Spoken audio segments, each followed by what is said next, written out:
사실 좀 말도 안 되는 목표긴 했어요. 공대생이 갑자기. 근데 들어가고 보니까 인간답고 인간이 뭔지, 인간 중심적인 걸로 나는 전혀 체감을 할 수가 없다. 그러니까 내 영어가 너무 다르다라는 걸 딱 깨달은 거예요. 별거 아닌데 약간 이런 느낌으로 다닌 거예요. AI 번역 이렇게 찍히면 그 책을 과연 사람들이 사서 볼까? 근데 저는 그런 거 진짜 다 필요 없고 여러분이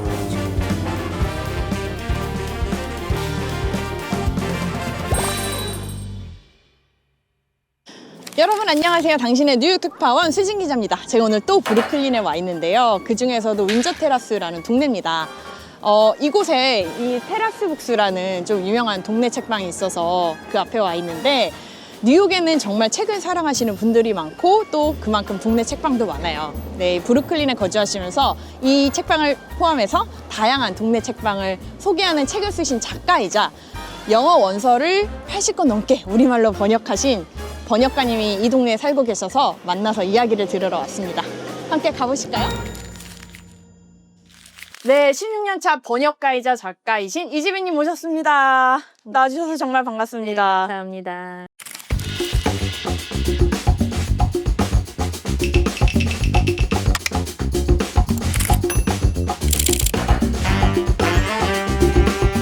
아무 딴 사람이 추천을 하더라도 이 정도 활용하시려면 단순히 중얼중얼 한국어와 영어의 차이만 알아도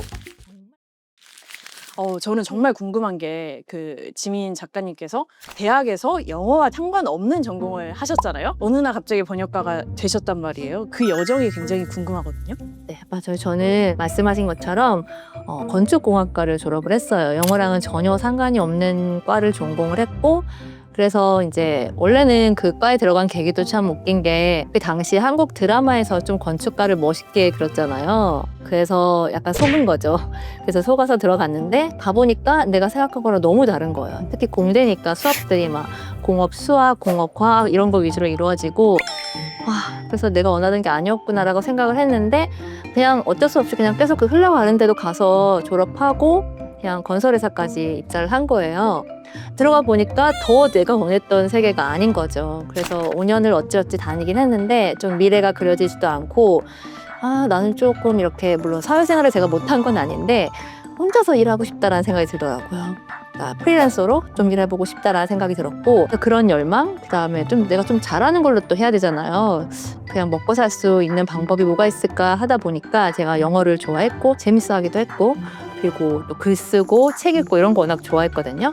그걸 세 개를 막 다 합쳐서 하다 보니까 출판 번역가가 딱 떠오른 거예요, 어느 날. 근데 출판 번역만으로는 먹고 살기가 왠지 쉽지 않을 것 같았어요. 그래서 이왕 하는 공부 좀 크게 넓게 하자 해서 통번역대학원에 들어가야겠다라고 생각을 해서 사실 좀 말도 안 되는 목표긴 했어요, 공대생이 갑자기. 근데 들어가고 보니까 의외로 공대생들이 또 있더라고요. 아, 그래요? 네, 저처럼 진로를 잘못 찾은 당황하는 영혼들이 좀 있더라고요. 그래서 좀 일도 하다가 늦게 오는 경우가 되게 많았어요. 그래서 제가 그 당시 거의 30이었는데 제 나이가 평균이었거든요. 그러니까 늦게 오는 경우가 많아요. 오히려 통번역대학원은. 사실 30도 늦은 건 늦은 건 아니고 그렇게 맞아요. 네. 그 당시는 되게 나이가 많다고 생각했는데 지금 보면 너무 어린 나이잖아요. 그래서 그렇게 해서 1년 동안 회사를 그만두고 1년 동안 공부를 해서 통번역대학원 들어가고 2년 동안 공부하고 그다음부터는 쭉 10년 넘게 프리랜서로 번역 일을 하고 있습니다.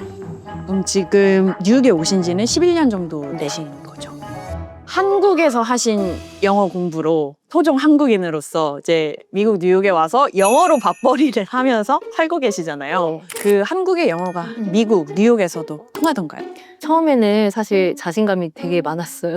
되게 높아서 왜냐하면 나름 한국에서는 최고의 사람들만 간다는 통번역대학원을 졸업하고 왔기 때문에 나 스스로 이렇게 어깨에 좀 이렇게 뻥이 들어간 상태로 온 것 같아요. 그리고 자신감 하나는 되게 높았거든요.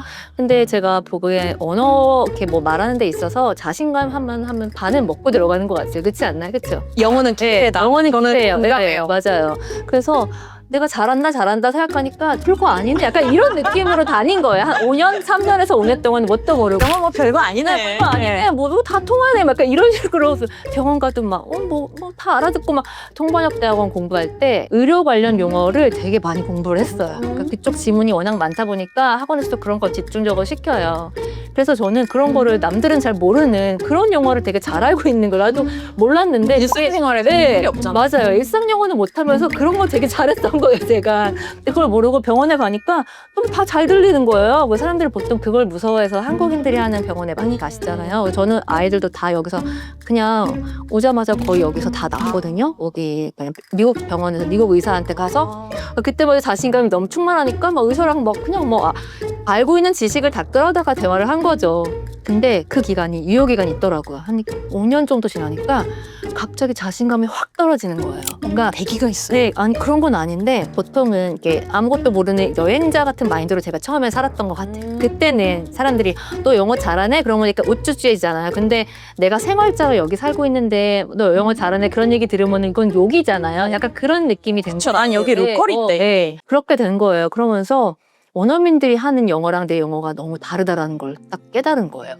그 격차가 메울 수 없는 격차를 되게 실감을 하고는 있잖아요. 그러니까 제가 말하는 거를 알아는 들어요. 제가 원어민이 네. 얘기했지만 내 입으로 절대 저런 말이 나올 때 맞아요. 없겠다는 맞아요. 생각이 드니까 그게 아무리 노력해도 안 된다는 거 어느 순간 깨달으니까 되게 힘들고 좀 심적으로 괴로운 거예요. 근데 또 저희 신랑은 그거를 그냥 아무렇지 않게도 다니더라고요. 근데 저는 약간 욕심이 있어서 그랬던 것 같아요. 언어에 대한 욕심이 있다 보니까 나는 왜 이거밖에 안 되지? 근데 어느 순간부터는 또 그냥 우리가 이방인이라는 걸 받아들일 수밖에 없잖아요. 그러면서 그냥 우리가 할 수 있는 선에서 그냥 하자. 약간 그렇게 바뀐 것 같아요. 근데 그래도 공부는 해야 되는 것 같아요. 제 생각에 여기 오래 사시는 분들 가운데 특히 영어를 굳이 안 해도 되는 사람들도 있잖아요. 사실 저도 제가 여기서 사회생활을 하는 건 아니니까 막 그렇게 막 해도 되는 건 아니에요. 근데 저는 욕심이 있다 보니까 그냥 공부를 제가 하는 거예요. 재밌기도 하고.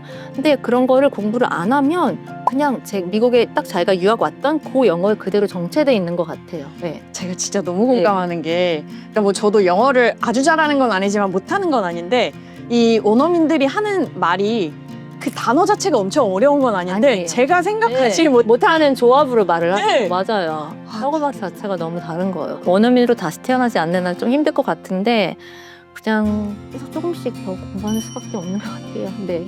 네, 한국 분들이 저를 포함해서 굉장히 영어에 진심인 분들이 많고, 네. 그리고 열심히 공부하고 그 영어라는 언어 자체에 대한 지식이 많단 말이에요. 제가 경험했을 때는 전 세계 어느 나라 사람들보다 한국 분들이 그런 것 같고, 그리고 실제로 잘하시는 분들도 굉장히 많죠. 맞아요. 하지만 저 포함 대다수는 이제 진짜 이렇게 실제로 소통을 해야 되는 상황이 왔을 때 분명히 머리로 아는데 입이 안 떨어진단 말이에요. 네. 이게 한국의 영어는 도대체 뭐가 문제일까요? 제가 보기에는 두 가지 문제가 있는데 일단은 우리나라 자체가 영어를 사용하는 국가가 아니잖아요. 언어라는 거는 배우는 게 있고 쓰는 게 있는데 쓰는 단계에 이르러까지 가야 되는데 우리나라에서는 사람들이 영어 공부를 하는 거지 영어를 쓰진 않잖아요. 그렇죠? 언어는 써야지 자꾸 늘고 익숙해지고 하는 건데 북유럽 국가에 사는 사람들 보면 공용어와 같이 하잖아요. 영어를. 그러니까 그 아이들은 영어도 잘하고 자기 나라 말도 잘하는 거예요. 근데 우리는 솔직히 한국에 살면서 영어를 일반인이 쓸 일이 있어요. 뭐 예를 들어 커피숍 가서 주문할 때 영어를 쓸 일이 없잖아요. 그렇죠. 일상생활에서 전혀 쓸 일이 없는데 쓰는 건 시험 볼 때. 네, 시험 볼 때뿐. 그러니까 우리는 시험 공부를 하고 있고 시험을 보기 위한 공부를 하고 있고 뭐를 위한 항상 공부를 하고 있다는 말이에요. 영어를 쓰지를 않고. 그러니까 그게 가장 큰 문제인데 이거는 한국인들의 문제가 아니라 그냥 한국이라는 나라 자체의 그냥 문제네요. 상황의 문제인 거예요. 그래서 그 사람들이 굳이 저는 그래서 옛날에 그런 얘기도 했어요. 제 영상 중에 하나에서 그렇게 스피킹을 할 필요가 없는 사람들까지 온 국민이 마치 스피킹을 잘해야 되는 것처럼 하는 게 약간 나는 좀 아닌 것 같다. 그랬더니 많은 분들이 또 공감을 해주셨어요. 굳이 해외에 나와 살 것도 아닌데 왜 그렇게 자기가 스피킹을 못한다고 막 자괴감에 빠져 계시고 막 그런 분들도 계시거든요. 내가 토익이 만점인데 말을 못해요 막 이러고 막. 근데 그거는 그분 잘못이 아니잖아요. 그렇죠? 예. 저 절대 안. 네, 그래서 제가 보기엔 그게 첫 번째 그냥 환경의 문제라는 거. 그다음에 두 번째는 교재의 문제예요. 교재가 지금은 많이 나아졌지만 예전에 저희 어렸을 때 배웠을 때만 해도 그 지문에 있는 거를 우리가 만약에 지금 미국에 와서 쓰면 너무 이렇게 그러니까 문어체가 진짜 대부분이잖아요. 왜 here to go 막 이런 거. 맞아요. 이런 정말 쉬운 영어를 왜 안 가르쳐 줬냐 이거죠. 그런 거. 테이크아웃? 그러니까 우리는 그런 거밖에 배운 게 그 게다가 글로 읽었잖아 그거를. 그쵸, 그쵸, 그러니까 저 여기 살다 또 느낀 게 문어랑 구어는 정말 아예 다른 언어라고 생각이 들 정도로 너무 달라요. 그렇죠? 우리는 문어만 배웠기 때문에 구어 입으로 안 나오는 거예요. 그렇죠? 다행히 요새는 훌륭한 채널들 너무 많잖아요. 그런 걸 극을 메워주기 위해 원어민이 사용하는 표현. 뭐 이렇게 미국 사람들이 자주 사용하는 그런 입에 달달달 외우면 좋은 표현 같은 거 너무 정리 잘 해주시는 분들 많잖아요. 근데 우리 때만 해도, 우리가 어렸을 때만 해도 그런 거 없었잖아요. 그래서 우리가 배웠던 거는 사실 너무 그런 영어가 있었던 것 같아요. 물론 그런 것도 도움은 됐겠죠. 근데 스피킹을 하는 데 있어서는 많은 도움이 되지 않았다. 네. 방금 이제 여러 가지 영어 채널 언급해 주셨는데 저희 작가님께서도 이제 번역과 책과 영어를 주제로 유튜브를 운영을 하시고 계시잖아요. 근데 최근에 이제 미국에서 굉장히 핫한 영어 공부법을 다룬 책을 소개해 주셔가지고 그 영상이 굉장히 화제가 됐어요. 그것도 저희가 공부하는 데 도움이 될 것 같은데 어떤 내용인지 좀 공유해 주실 수 있을까요? 제가 사실 그 영상을 소개할 때까지만 해도 그렇게 뜰 거라고는 상상을 못했어요. 물론 되게 유명한 책이고 훌륭한 책이지만 어떤 영상이 뜰지는 모르잖아요. 그렇죠. 근데 그 책의 저자가 좀 특이해요. 이력이 특이한데 원래는 엔지니어였어요. 저처럼 공대를 나왔는데 노래하는 걸 너무 좋아해서 오페라 가수가 된 거예요. 근데 지금은 그분이 또 오페라 가수를 하다 보니까 언어 공부를 많이 해야 돼서 그걸 너무 하다 보니까 아예 그거 회사의 CEO가 된 거예요. 그분을 보고 제가 느낀 게 뭐든지 사람이 하나를 파면은 되는구나. 그분이 오페라 가수다 보니까 어느 나라에 가서든 빨리빨리 그 나라 언어로 공연을 해야 되잖아요. 근데 그 나라 언어를 모를 수밖에 없죠. 모든 언어를 다 모르니까. 그러니까 발음을 빨리빨리 익숙해가지고 뜻도 모르는데 그거부터 막 한 거예요. 소리에 익숙해져면서 내가 뜻은 모르지만 그 언어로 노래를 하는 거예요. 그러다 보니까 언어를 빨리빨리 배우는 방법을 환경에 의해서 자기도 알아갈 수밖에 없었던 거예요. 그런 환경에 놓인 거죠. 그러면서 본인이 막 촉잡된 지식들을 결국 그 책에 담아낸 건데 한 10년 전에 나왔는데 이번에 개정판이 나온 거예요. 그러면서 본인이 이제 좀 수정할 부분들 또 요새 새로 나온 앱 같은 것도 소개하고 그러면서 나온 건데 그분이 하시는 얘기 중에 저도 좀 핵심 내용이 3가지가 있어요. 소개드려도 될까요? 물론이죠. 네. 지금 귀를 쫑긋해요. 지금 메모도 해야 되겠어요. 그래서 그분이 하시는 첫 번째가 아까 말씀드린 것처럼 소리에 먼저 익숙해져라. 근데 이거는 많은 한국인들이 많이 놓쳤던 부분이잖아요. 우리가 어렸을 때. 저희가 얘기했던 네. 그러니까 뜻을 몰라도 상관없어요. 그냥 그리고 아이들 같은 경우는 책을 읽기 전에 먼저 엄마 아빠가 소리하는 것부터 듣잖아요. 네. 그러니까 소리에 익숙해져야지 그 다음부터 순서대로 뭐 단어도 배우고 문법도 배우고 한 건데 우리는 너무 거꾸로 했었잖아요. 그렇죠?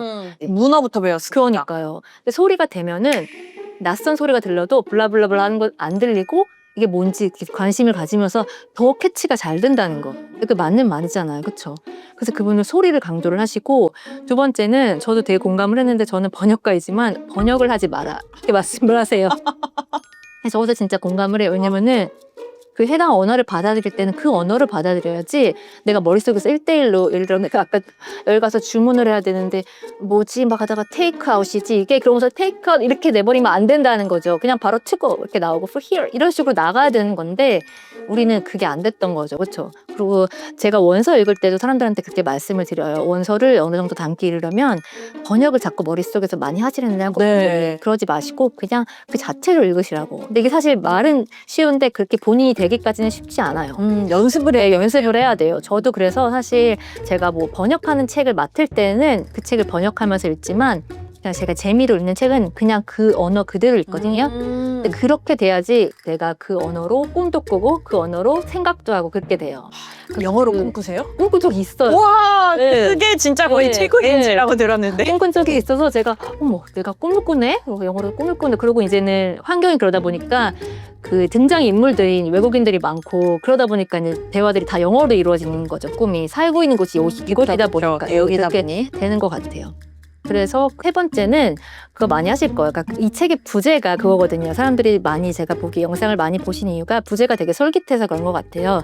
어떤 언어든 빨리 배우고 빠른 시간 안에 배우고 절대 까먹지 않는 법. 저희 한국인들도 빨리 하는 거 좋아하서 그러니까 빨리 하는 거 좋아하고 그 빨리 하는 거는 그 앞에 2개에서 좀 처리해 주는 것 같고 제가 보기에 제일 중요한 거는 까먹지 않는 거예요. 저도 사실 되게 많은 표현을 알고 있는데 그거를 자꾸 앞에 거 새로운 거 외우면 또 뒤에 걸 까먹으니까 맨날 똑같은 표현만 쓰잖아요. 그렇지 않아요, 우리는? 쓰는 거 네, 맞죠? 쓰는 표현만 나오잖아요. 그게 자꾸 까먹기 때문인데 그래서 그분은 절대 안 까먹는 법을 얘기를 하시는데 제가 보기에 절대로 안 까먹을 수는 없을 것 같고 그걸 그러니까 장기 기억으로 넘기는 거를 좀 빨리 하는 방법에 대해 말씀하시는데 그 중에 하나가 그 간격을 둔 반복 시스템.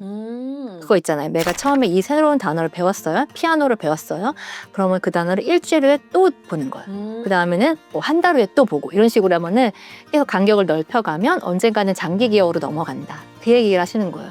그러니까 다 맞는 말이잖아요, 그렇죠? 그래서 디테일하게 방법들을 넣으신 거예요. 그러니까 예, 다 맞는 말이에요. 되게 저도 지금 어쨌든 미국에 살면서 영어를 매일 써야 되는 사람으로서 굉장히 공감이 가고 네. 책을 빨리 읽어보고 싶은데 네. 책이 느끼려는 작가님께서 네. 그 영상 덕분에 네. 이 책의 번역을 직접 하시게 됐다고 맞아요. 개정판을 네. 하시고 있다고 네, 들었거든요. 너무 감사한 일이죠. 다만 그 저번에 맨 처음에 번역하신 저자분이 역자분이 워낙 유명하신 분이셨어요. 거의 탑이신 분이고 번역 강의도 많이 하시고 책까지 내신 분이라서 그분한테 다시 가지 않을까, 개정판이 나와봤자. 그렇게 생각을 했거든요. 근데 유튜브의 위력이 이렇게 셀 줄은 몰랐습니다. 네, 감사한 일이죠. 네. 작가님은 좀 이런 사회 변화, 이런 기술의 발달에 대해서 어떻게 생각하시나요? 저희 어떻게 해야 될까요? 네, 맞아요. 이미 많은 부분에 있어서 저 같은 경우도 사실 유튜브 시작한 이유도 그렇게 좀 그러니까 위협을 받는다는 생각이 들어서 좀 경쟁력 있는 번역가가 돼야겠다라고 생각을 해서 그런 것도 있었거든요. 그리고 요새는 진짜 속도가 너무 빠르잖아요. 그래서 기술 번역 같은 경우는 사실 많이 침투를 했어요. 그래서 초벌 번역 같은 경우는 이제 그 기계한테 맡기고 인간은 이제 뒤에 어쨌든 근데 기계가 다 할 수는 없어요. 인간이 결국은 개입을 해서 마무리를 해줘야 되고, 근데 출판 번역 같은 경우는 너무 다행히게도 아직까지는 그 번역 그 계약서에 그런 것이 있어요. 심지어 AI는 하면 안 된다고. 그리고 제가 엊그저께 김선영 번역가님이라고 되게 유명하신 분이 계시거든요. 그분이 스트에 쓰신 글을 보고 많이 공감을 했는데, 그분이 이런 내용을 쓰신 거예요. 나는 뭐 AI 때문에 뭐 이제 번역가 다 사라진다고 얘기를 하지만 나는 전혀 체감을 할 수가 없다. 그러니까 그분은 워낙 유명하신 분이니까 그러기도 했지만 그분이 그런 얘기를 하신 거예요. 그럼 만약에 AI가 책 한 권을 뚝딱 번역했다고 치자. 그러면 거기에는 AI 번역 이렇게 찍힐 것인가 이렇게 하는데, 보통 그러잖아요. 이지민 번역, 김선영 번역 이렇게 옆자 이름이 찍히거든요. 근데 AI 번역 이렇게 찍히면 그 책을 과연 사람들이 찾아볼까? 선생님 찾아보실 것 같아요? 안 볼 것 같아요. 저 같으면. 그렇죠? 아무리 잘해도 그냥 AI가 번역했다고 이렇게 딱 찍혀 있으면 그럼 내가 원서 네. 써서 내가 이해하시지 뭐. 맞아요. 예. 그래서 그거 보고는 맞아. 내가 하고 싶은 걸 사실 이거였는데, 그래서 그런 많이 공감을 했고, 그거는 근데 지금 현재 시점의 얘기잖아요. 그리고 아까 말씀하신 것처럼 하루 눈을 뜨고 일어나면은 또 바뀌어 있는 세상이잖아요. 저게 예전과는 다른 것 같아요. 예전에도 이게 등장을 했지만 그때는 속도가 너무 더뎌서 우리가 일상적으로는 사용할 수준이 아니었는데, 지금은 진짜 너무 빠르니까 제 생각에 뭐 진짜 우리가 지금 이렇게 얘기하고 있어도 내일 또 되면 바뀔 수도 있는 것 같아요. 저는 이게 결국 AI가 발전하면 할수록 결국 인간답고 인간이 뭔지, 인간 중심적인 걸로 결국은 갈 수밖에 없구나라는 생각이 드는 거예요. 작가님께서는 아무래도 본업이 영어 원서를 우리말로 아름답게 옮기는 일을 하시다 보니 누구보다 책과 영어를 많이 접하실 텐데, 좀 그래도 읽으면서 그 자체의 즐거움을 느끼기도 하지만 영어 실력도 향상하고 싶은 한국 사람에게 좀 추천하시는 영어 원서 읽는 법이 있을까요? 영어 원서 진짜 저한테 많이 막 여쭤보세요. 막 단어 찾아야 돼, 모르는 단어 찾아야 돼요, 말할 게 모르는 단어 하는 거야. 다 똑같은 질문이에요. 근데 저는 그런 거 진짜 다 필요 없고 여러분이 좋아하는 책을 읽으세요. 그렇게 얘기하죠. 우리는 막 책 한 거 솔직히 아싸 읽어야지 하다가 또 앞에만 읽고 딱 멈추잖아요. 그렇죠? 그렇죠. 거의 완독을 하시는 분이 별로 없는데, 그거는 본인이 읽어야 돼 하면서 의지력을 막 발휘하기 때문에 안 되는 거예요. 근데 내가 너무 재미있고 내가 좋아하는 책을 읽으면 어떻게든 끝까지 읽는 게 사람이거든요. 그러니까 뇌를 좀 똑똑하게 이용을 해서 하면은 훨씬 더 쉽게 공부할 수 있는데, 이건 되게 즐거운 일이야 라는 그렇게 말해주면 돼요. 네. 알려줘야 되는 거. 네, 그래가지고 많은 분들이 저는 좀 이렇게 즐겁게 읽으시면 좋을 것 같아요. 제가 최근에 테드에서 그 펄리글럿이라고 다중언어를 막 구사하시는 분들, 그분이 나와가지고 한 게 있는데, 그분이 자기가 만난 펄리글럿들의 공통점을 얘기하는데 그분도 그 얘기를 하시는 거예요. 그래서 자기도 처음에 다른 언어, 되게 어려운 언어였어요. 근데 그 언어를 배울 때 해리포터 책을 처음에 펼쳤대요. 근데 그 해리포터 여러분 되게 쉬운 줄 알았는데 되게 어려워요. 해리포터 되게 어려운 책이거든요. 그리고 사실 뭐 어려운 단어 아니어도 막 블러디 이런 거는 영국에서 쓰는 거 맞아요. 뭐야 이거 막 되게 어려운 네. 책이에요. 사람들이. 근데 그 책이 어려운 걸 그분도 알고 있었지만 자기가 해리포터를 너무너무 좋아했다는 거예요. 자기는 너무 좋아해서 어떻게든 이걸 읽어내고자 하는 의지가 강했던 거다. 의지가 아니라 그냥 욕망인 거죠. 그 욕망이 의지를 이긴 거예요. 그래가지고 끝까지 읽어내니까 정말 많은 걸 알게 됐다는 거죠. 그 과정에서가 그건 덤인 거예요. 공부는 덤인 거예요. 일단은 쾌락을 추구하면은 목적이 아니라 이 즐거움이 목적이 네. 돼야 되는군요. 그래야지 이게 따라오는 거거든요. 근데 무슨 공부를 해야 된다고 생각을 하니까 맨날 하다 말고 그렇게 반복하는 것 같아요. 제가 사실 그 작가님에게 그래서 영어 원서 추천도 부탁드리려고 했는데 제 생각 이미 답을 해주신 것 같아요. 우리가 흥미를 네. 느끼는 그 책을 골라가지고 있는 게 사람마다 많은 것 다 같아요. 다르니까 그럼 어떻게 해줄 수가 없더라고요. 네. 매달 마이너스. 정말 저축이 네. 안 되더라고요. 출근할 네. 때 제가 이걸 시작을 한 거예요. 네, 그 정말 큰 용기였죠. 왜냐면 그 시기를 무사히 제가 버텨서 그러니까 뿌려둔 씨앗들이 조금씩 발화를 하니까 지금은 조금 그래도 재밌게 하고 구할 사람은 나뿐이다.